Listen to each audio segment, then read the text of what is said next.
Welcome to Dr. Kantaputra's Public Illness Series. Hello friends, 8 June world brain tumour day. बहुत सारे patient खुद या अपने बच्चों को लेके आते हैं, मैडम इसको ब्रेन ट्यूमर तो नहीं हो गया? मैं कि क्यों? आप हाथ लगाइए, यहाँ पे स्वेलिंग है, यहाँ पे ही उसको दुख रहा है। और 10 साल पहले, 6 महीने पहले या और कोई पहले उसको यहाँ पे ही मार लगी थी। आप हाथ लगा के तो देखिए, एकदम उनका टेंशन, स्ट्रेस और ट्यूमर है।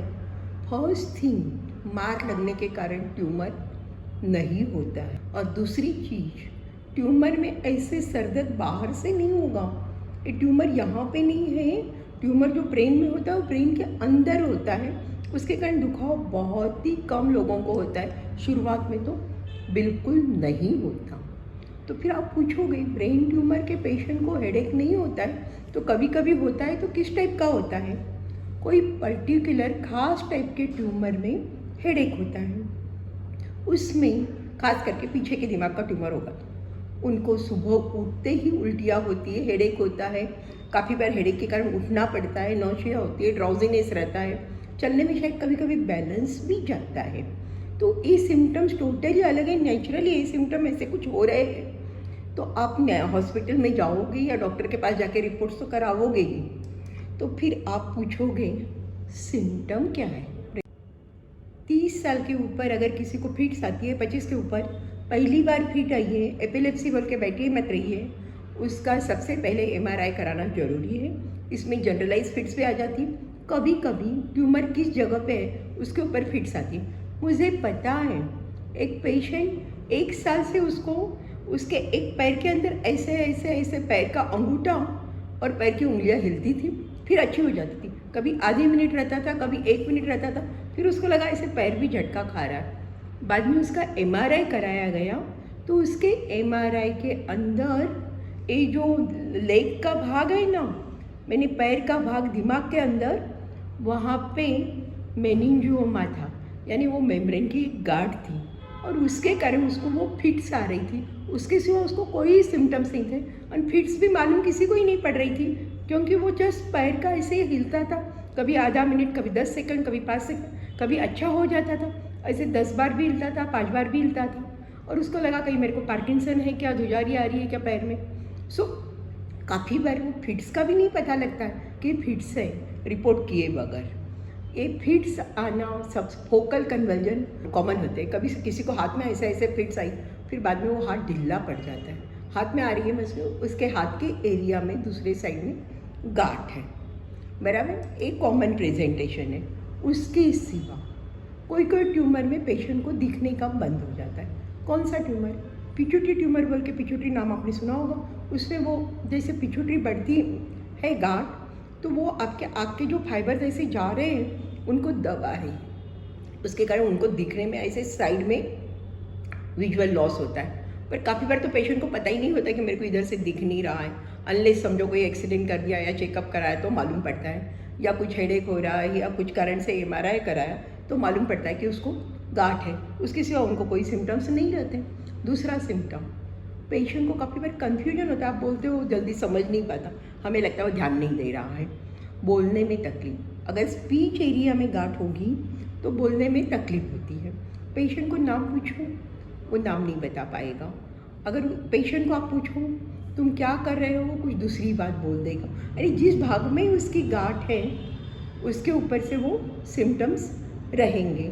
उसके सिवा पैरेसिस, अभी किसी को समझो सर लिखने में तकलीफ होने लग गई है, वो शायद वहाँ पे उसका जो हाथ का एरिया है वहाँ पे वो गांठ बढ़ रही है, तो उसके कारण वो हो सकता है। तो कौन से एरिया में गांठ है उसके ऊपर सब सिम्टम्स रखते हैं। बैलेंस जाना काफ़ी कॉमन है, आइडिया भी नहीं आती, थोड़ा थोड़ा बैलेंस जाता हो तो ऐसे ही लगता है कि भाई डायबिटीज़ भी है, साथ में 4 चीज़ें हैं, तो भाई उसके कारण तो नहीं है ना। तो डिलेड रिस्पॉन्स, काफ़ी बार आप पूछो जल्दी से रिस्पॉन्स नहीं देंगे। ये चीज़ें आपको बहुत सारी बीमारियों में मिलती है, अल्जाइमर में भी मिलती है, पर उसमें बहुत धीमे धीमे होता है, इसमें इतना धीमे धीमे नहीं होगा। तो आप बोलोगे ये लकवा क्यों नहीं है भाई? लकवा में भी ऐसे ही होता है, अचानक बोलने का बंद हो गया, दिखने का बंद हो गया। लकवा में सब चीज़ें अचानक होती है, मिनटों में होती है, घंटों में होती है। इसमें दिनों में होती है, कभी 6 महीने में होगी, कभी वहाँ के वहाँ ही प्रॉब्लम रुका हुआ होगा। ऐसे जैसे मैंने आपको बताया कि वो आदमी के पैर का ऐसे ऐसे आता था और वापस ठीक हो जाता था, तो काफ़ी साल 1.5 साल तो उनको पता ही नहीं लगा कि उनके दिमाग में गांठ है। तो लकवा और गांठ दोनों के सिम्टम्स आराम से पहचाने जाते हैं एंड एनीवे दोनों में ही रिपोर्ट कराना तो ज़रूरी है। अभी आपको मैंने बताया था कि कौन से सिम्टम्स किस पे डिपेंडेंट होते हैं। ट्यूमर कहाँ पे है, खास करके पोस्टीरियर फोसा जो बोलते हैं, दिमाग का पीछे का भाग बहुत ही कॉम्पैक्ट, बहुत ही छोटी सी जगह है और उसके अंदर दिमाग के बहुत सारी चीज़ें भरी हुई है। अब यहाँ पे एक गांठ है, शायद आप नहीं देख पाओगे पूरे ठीक से, तो एक गांठ दिमाग के पीछे के भाग को दबा रही है। वहाँ से जो पानी आ रहा है ऊपर से उसकी नली को भी दबा रही है, इसलिए यहाँ पे ये पानी भर गया है। अगर आप देखोगे ये अंदर की वेंट्रिकल्स बोलते हैं, ये नॉर्मल ब्रेन की और ये ट्यूमर वाले ब्रेन की। सो इस ऐसे पेशेंट का यूजुअल प्रेजेंटेशन होता है हेडेक, उल्टियाँ होना और बैलेंस जाना, क्योंकि छोटा दिमाग भी दब रहा है। अब आप बोलोगे ब्रेन ट्यूमर क्या है, कहाँ से आते हैं? ब्रेन ट्यूमर 2 जात के रहते हैं। एक ब्रेन के अंदर यानी ब्रेन अपनी खोपड़ी के अंदर वाले ट्यूमर, एक बाहर से आए हुए ट्यूमर। अब बोलोगे बाहर के ट्यूमर ब्रेन में कैसे आ गई? आपने सुना होगा फेफड़े में कैंसर था, दिमाग में फैल गया, यानी उसकी गांठ दिमाग में भी हो गई, या और ही कोई जगह समझो ब्रेस्ट कैंसर है, गांठ दिमाग में आ गई। सो बाहर के कैंसर और ब्रेन के अंदर के कैंसर। ब्रेन के अंदर जो सेल्स हैं उससे भी होते हैं, ब्रेन के ऊपर कवरिंग्स है उससे भी होते हैं। जैसे मेनिंजियोमा बोलते हैं, ऊपर मेनिंजेस यानी कवरिंग होता है उससे होता है। और एक ब्रेन के अंदर कॉमन ट्यूमर होता है न्यूरोफाइब्रोमा, यानी नर्व्स के ऊपर वो गांठ होती है पर दिमाग के अंदर होती है। बिनाइन ट्यूमर यानी वो ट्यूमर वैसे छोटा है, बहुत फास्ट बढ़ भी नहीं रहा है, पर वो कोई ब्रेन के पार्ट पे प्रॉब्लम ला रहा है या दबान ला रहा है, उसके कारण पेशेंट को प्रॉब्लम हो रही है तो निकालना पड़ता है। निकालने के बाद पेशेंट पूरा अच्छा हो जाता है। जैसे मेनिंजियोमा रहते हैं, न्यूरोफाइब्रोमाज रहते हैं, निकल जाते हैं, पेशेंट की प्रॉब्लम सॉल्व हो जाती है। मैलिग्नेंट ट्यूमर काफ़ी जात के होते हैं, वो बाद में आप देखेंगे। आप पूछोगे ब्रेन ट्यूमर होता क्यों है? आपके ब्रेन के अंदर सेल है, सेल के अंदर न्यूक्लियस होता है, उस न्यूक्लियस में डीएनए होता है, उस डीएनए में कुछ बदल हो जाता है, कुछ गलती से मिस्टेक हो जाती है और उस मिस्टेक के कारण वो जो सेल होती है वो फटाफट मल्टीप्लाई होती जाती है या डिवाइड होती जाती है। वो इतना बड़ा साइज़ वो मल्टीप्लाइड सेल्स का साइज़ इतने बढ़ जाते हैं कि वो ट्यूमर हो जाता है। वो अपनी नॉर्मल ब्रेन की न्यूट्रिशन भी खाते रखते हैं और नॉर्मल ब्रेन की सेल को दबा देते हैं और वो ट्यूमर बढ़ते जाता है। ट्यूमर होने का दूसरा कारण है रेडिएशन। समझो अभी हेड एंड नेक का कैंसर है, उसके लिए रेडिएशन लिया है तो कभी उसके कारण ब्रेन में भी प्रॉब्लम हो जाती है। आजकल तो बहुत अच्छी प्रिकॉशन लेते हैं, इसलिए रेडिएशन के कारण प्रॉब्लम कम होती होगी। हिरोशिमा नागासाकी आपने सुन ही रहे होंगे, अभी भी उनके रेडिएशन के इफेक्ट लोग घूम ही रहे हैं। सो रेडिएशन से प्रोटेक्ट करना बहुत ही जरूरी है। स्मोकिंग से कैसे होता है? स्मोकिंग से समझो लंग कैंसर हो गया, बाकी कोई बहुत सारे कैंसर्स होते हैं, उनमें से कोई भी सेकेंडरी जाएगी तो भी ब्रेन में कैंसर हो सकता है।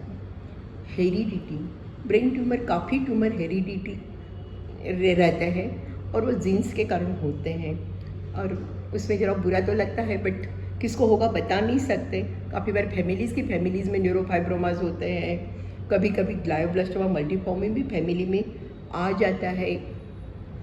सो ये बोल नहीं सकते। ओबेसिटी, वजन बढ़ने से ब्रेन ट्यूमर कैसे होता है? वजन बढ़ने से सभी ब्रेन ट्यूमर नहीं होते, वो मेनिंजियोमा किसी को वजन बढ़ता है तो बहुत हो जाता है, इसलिए वजन कंट्रोल में रखना ही अच्छा है। वैसे ही बहुत सारी बीमारियाँ होती है तो ध्यान रखिए। अब प्रोग्नोसिस क्या है? प्रोग्नोसिस बिनाइन ट्यूमर मोस्टली निकाल दो, अच्छे हो जाते हैं, भूल जाओ। फिर भी जब डॉक्टर बोलते हैं तब चेकअप तो करा लीजिए। लो ग्रेड ग्लायोमास, उसमें भी प्रोग्नोसिस अच्छा होता है, ट्यूमर निकाल दो, उसके बाद जो भी ट्रीटमेंट आपको बोलते हैं वो बराबर करते रहो, जब बोलते हैं फॉलोअप करा लो, काफ़ी अच्छा टाइम बाद में मिल जाता है। हाई ग्रेड ग्लायोमास, ये ग्लायोब्लास्टोमा मल्टीफॉर्मी, उसमें प्रोग्नोसिस अच्छा नहीं होता है।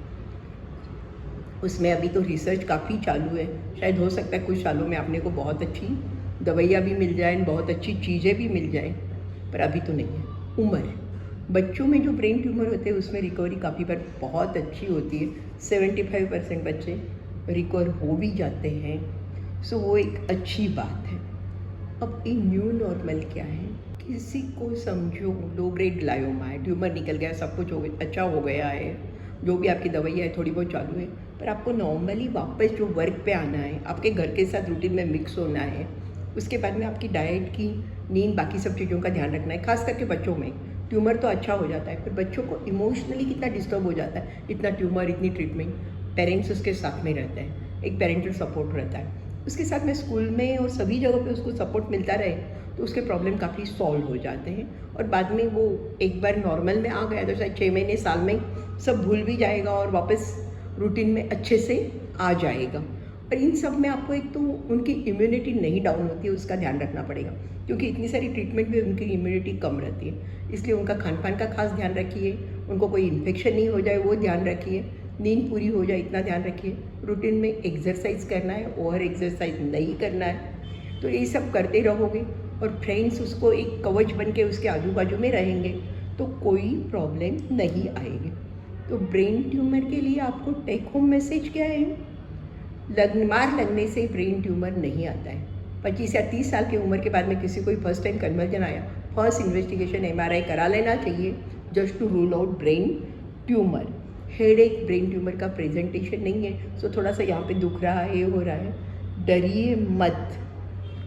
और बाकी अगर पेशेंट को ब्रेन ट्यूमर हो गया, समझो बिनाइन है, ये है, उसको अच्छे से उसके डॉक्टर के हिसाब से इलाज करने दीजिए। उसमें उसको बहुत सारी सलाह दे के अल्टरनेटिव ट्रीटमेंट ये वो करके इधर उधर मत घुमाइए और पेशेंट के अननेसेसरी खर्ची मत बढ़ाइए। ब्रेन ट्यूमर काफ़ी अभी इन्वेस्टिगेशन हो रहे हैं, काफ़ी ट्यूमर काफ़ी अच्छे से निकल भी जाते हैं, सो डरिए मत। Thank you.